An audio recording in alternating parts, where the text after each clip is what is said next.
Market এখান থেকে এই পজিশনে আসতে পারে। যদি আসে তো সেক্ষেত্রে আমাদের একটা বাই প্ল্যান রাখি। আসসালামু আলাইকুম, আশা করি আপনারা সবাই ভালো আছেন। তো বিজিএস ফরেক্স ট্রেডিং এর পক্ষ থেকে আপনাদের স্বাগত জানাচ্ছি।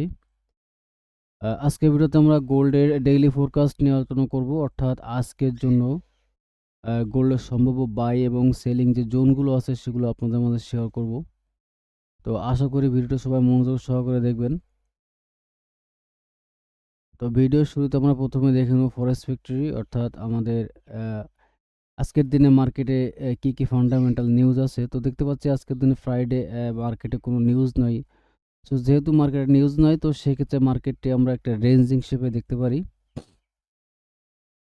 তো এখন আমরা চলে যাব চার্টে। তো আমরা যদি অন আওয়ার ক্যান্ডেলে আসি তাহলে সেক্ষেত্রে দেখতে পাচ্ছি মার্কেট কিন্তু খুব সুন্দর একটি সাপোর্ট ক্রিয়েট করছে এবং রেজিস্ট্যান্স ক্রিয়েট করে মার্কেটে রেঞ্জিং পজিশনে আছে। তো এখন আমরা যদি দেখি আমরা একটা বাইং পজিশনের জন্য কোন কোন এরিয়াটা নিতে পারি এবং সেলিংয়ের জন্য কোন কোন এরিয়াটি নিতে পারি। তো সেক্ষেত্রে আমরা দেখতে পাচ্ছি মার্কেট কি করে, মার্কেট কিন্তু এই জোনটা মার্কেট খুব ভালো মতো রেসপেক্ট করে এখান থেকে ফাইনালি উপর দিকে চলে যাবে। উপরে আরও একটি রেজিস্ট্যান্স লেভেল কিন্তু মার্কেট ক্রিয়েট করছে, কিন্তু এই লেভেলটি কিন্তু মার্কেট এখন পর্যন্ত ব্রেক করতে পারেনি। তো মার্কেট যদি এই এই জোনটা যদি ব্রেক করতে না পারে তো সেহেতু এই জোনটা কিন্তু আমাদের জন্য খুবই একটি স্ট্রং জোন এবং মার্কেট কিন্তু সেখান থেকে কিন্তু রেজিস্ট্যান্স জোন থেকে কিন্তু মার্কেট নিচের দিকে চলে আসতেছে এবং নিচে কিন্তু আমাদের এখানে একটা স্ট্রং সাপোর্ট জোন আছে। তো আমরা যদি দেখি যে আমাদের জন্য সম্ভবত বাইং যে জোনটা হতে পারে তো সেক্ষেত্রে কিন্তু আমরা আরেকটা জিনিস লক্ষ্য করে দেখতে পাবো, মার্কেট কিন্তু এই জোনটাতে কিন্তু অনেকটা সময় টাইম স্পেন্ড করতেছে। তো ধরে নেওয়া যায় যে তাহলে আমাদের এই পয়েন্টের জন্য ওয়েট করতে হবে, অর্থাৎ আমাদের সম্ভবত বাইং যে পজিশনটা থাকবে সেটা থাকবে 4545 থেকে 4575 এই স্ট্রং জোন থেকে আমরা গোল্ড বাই করতে পারি। তো সেক্ষেত্রে যদি আমরা পয়েন্টটা এইভাবে দেখি,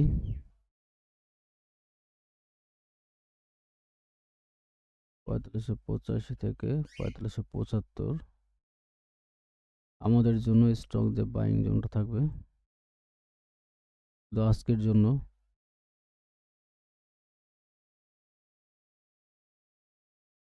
এখন যদি আমরা টার্গেটের কথা বলি তাহলে সেক্ষেত্রে কিন্তু আমাদের উপরে আরও একটা কিন্তু রেজিস্ট্যান্স জোন আছে। তো এখান থেকে যদি মার্কেট ভালো মতো করে এটা বুলিশনেস শো করে এখান থেকে ব্রেকআউট দিয়ে মার্কেট উপর দিকে যায় তাহলে আমাদের নেক্সট টার্গেট হবে আমাদের এই জোনটা। এবং এই জোনটা যদি ফাইনালি ব্রেক করে বুলিশ ক্যান্ডেল ক্রিয়েট করে তাহলে সেক্ষেত্রে ইন্টারডে আজকে আমাদের জন্য যে টার্গেট হতে পারে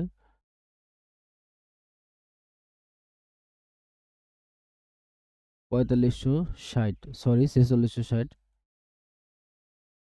এই জোনটা আমাদের জন্য আজকে টার্গেট।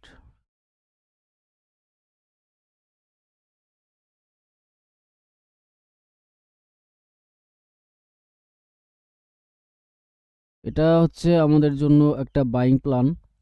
তো এখন যদি একটা সেলিং প্ল্যান দেখি তাহলে সেক্ষেত্রে মার্কেটের সিনারিওটা কেমন হতে পারে। তো সেক্ষেত্রে যদি মার্কেট সেলিং প্রেসারে যায় তাহলে সেক্ষেত্রে আমাদের এই যে জোনটা আছে এই জোনটা কিন্তু স্ট্রং একটা বেয়ারিশ ক্যান্ডেল দিয়ে ব্রেক করতে হবে, পুনরায় এখানে রিটেস্ট নিয়ে আবার নিচের দিকে যাবে। কত দূরে যাবে যদি আমরা দেখি তাহলে আমাদের নেক্সট যে সাপোর্ট জোনটা আছে সেটা আছে এখানে।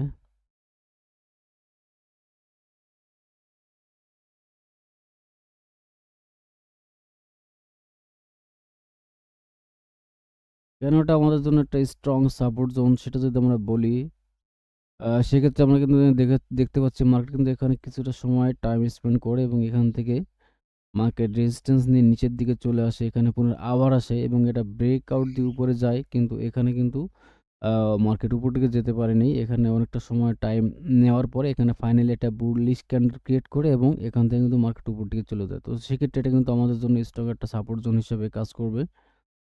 তো আমাদের জন্য সেলিং যে জোনটা হবে সেটা হবে এখান থেকে মার্কেট নিচে চলে আসবে, পুনরায় রিটেস্ট এবং আমাদের এই জোনটা।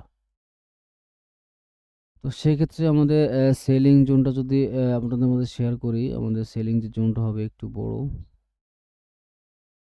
4513 থেকে 4488 খুবই একটা বড় একটা জোন। এটা হবে আমাদের জন্য নেক্সট বাইং প্ল্যান।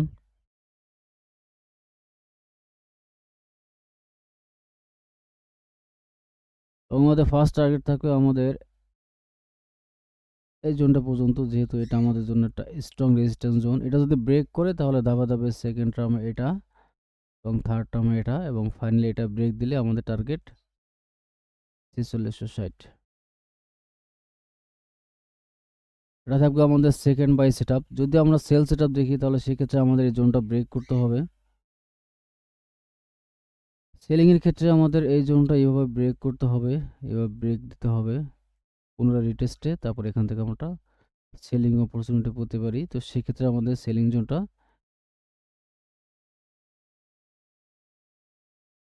রিটেস্টে এখান থেকে নিতে হবে এবং আমাদের টার্গেট থাকবে আমাদের এই সাপোর্ট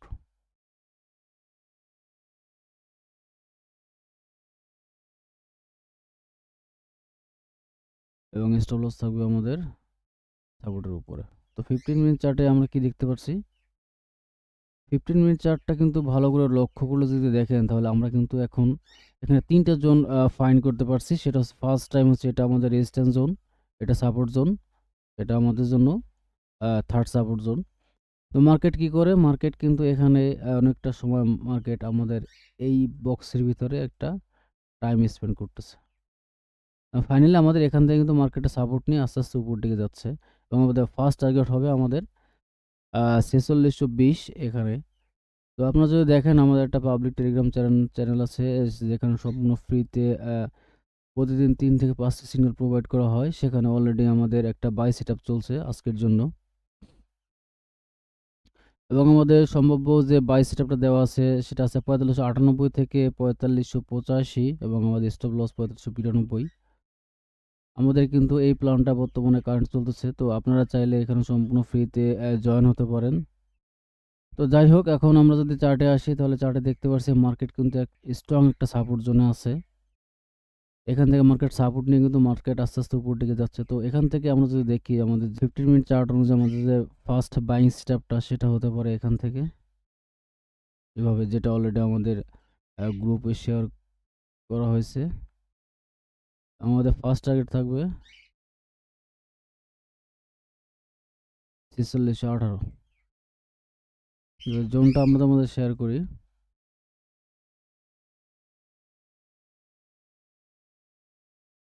95 থেকে 89, এটা আমাদের জন্য স্ট্রং বাইং জোন।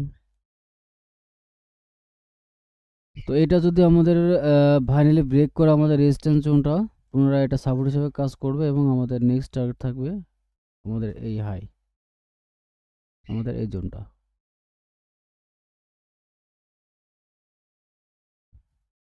এবং এটা ব্রেক করলে নেক্সট টার্গেট 4660।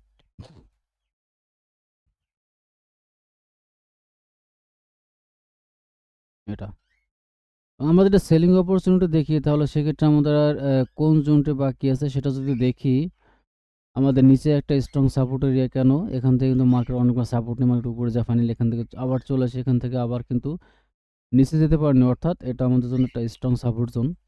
এবং আমরা যদি আজকের জন্য একটা সেলিং প্ল্যান দেখি তাহলে সেক্ষেত্রে আমাদের যে সম্ভাব্য সেলিং প্ল্যানটা হতে পারে সেটা হচ্ছে আমাদের ফার্স্ট যে এটা থাকবে সেটা হচ্ছে আমাদের এই যে সাপোর্ট জোনটা, এটা কিন্তু ব্রেক করতে হবে। এটা ব্রেক করার পরে মার্কেট পুনরায় এভাবে রিটেস্টে যাবে।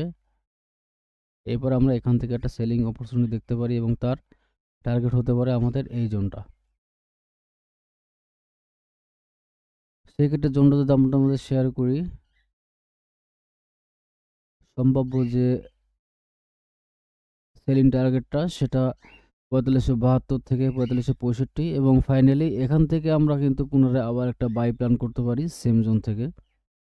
যদি আমাদের এই জোনটা মার্কেট ব্রেকআউট না দেয় এবং এখান থেকে একটা বুলিশনেস শো করে এবং মার্কেট স্ট্রাকচার শিফট হয়, তো সেক্ষেত্রে এখান থেকে আমরা ক্যান্ডেলস্টিক প্যাটার্ন প্রাইস অ্যাকশনের উপর নির্ভর করে এখান থেকে আমরা একটা বাই প্ল্যান রাখতে পারি এবং ফার্স্ট জোন থাকবে আমাদের এই জোনটা এবং সেকেন্ড জোন হচ্ছে এটা।